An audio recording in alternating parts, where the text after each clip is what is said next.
Decisions were made and exploited their ethnic constituencies to negotiate a bigger share of public resources as well as positions of power and privilege in the service of private ends.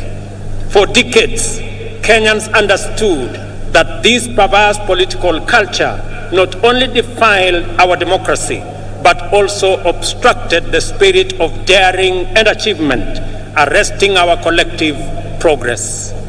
The people of Kenya, therefore, yearned for freedom from the tyranny of political personality cults, toxic tribal discourse, and the violence they engendered.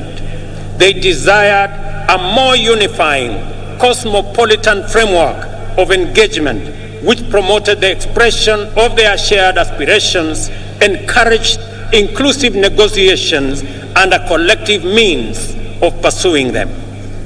In the last general election, the people of Kenya finally broke free. The campaign was conducted purely on the basis of important national issues, foremost of which were economic issues.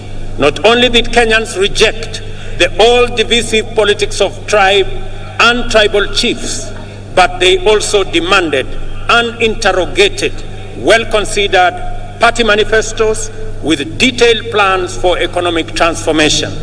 As a result, although the election was closely contested, it was the most peaceful in the multi-party era in Kenya. And I want to congratulate all Kenyans for being participants in this great feat. Our public discourse and political discussion and the agenda of social debate has changed for good. Substantive policy issues continue to define the national conversation well beyond the election. At the moment, there is a robust debate on the finance bill taking place everywhere in this country, in churches, social places, formal and informal workplaces, all media platforms, and busy markets, as well as in urban and rural gatherings. We are truly a trailblazing nation. Many countries struggle in vain to generate a national debate on public financing, taxation, or other policy issues. In Kenya, we have easily sustained intense discourse on the finance bill and the affordable housing policy for weeks now. The debate has remained issue-oriented, and there is no hint of divisive ethnic rhetoric at all. The cost of living is keeping all leaders, including myself, awake, and this is precisely as it should be. Superficially, the intense national debate on housing is not about whether it is a tax or a contribution. The attention sharply focused on the housing contributions is an implicit expression of ownership. People desire better information and stronger assurance regarding the custody, security, investment, and return on their money. That is phenomenal. People are interested. How will their money be? Will it be safe?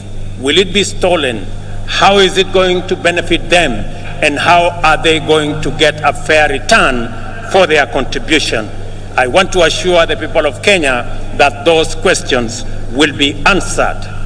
More encouragingly, the discourse on public finances and housing fund has opened our eyes to our emergence as a stakeholder republic. Kenyans today, more than ever, are fully involved citizens in shaping public policies and making institutions accountable in the manner in which they run national affairs. This is the vision of Madaraka expressed in the first article of our Constitution. All sovereign power belongs to the people of Kenya. We have crossed a fundamental a decisive threshold in the history of our political freedom and democratic maturity. Today, Kenyans of this generation honor patriots who went before us in this celebration of a noble and historic achievement. Kenya also set a new high in election management by deploying a secure, freely accessible public portal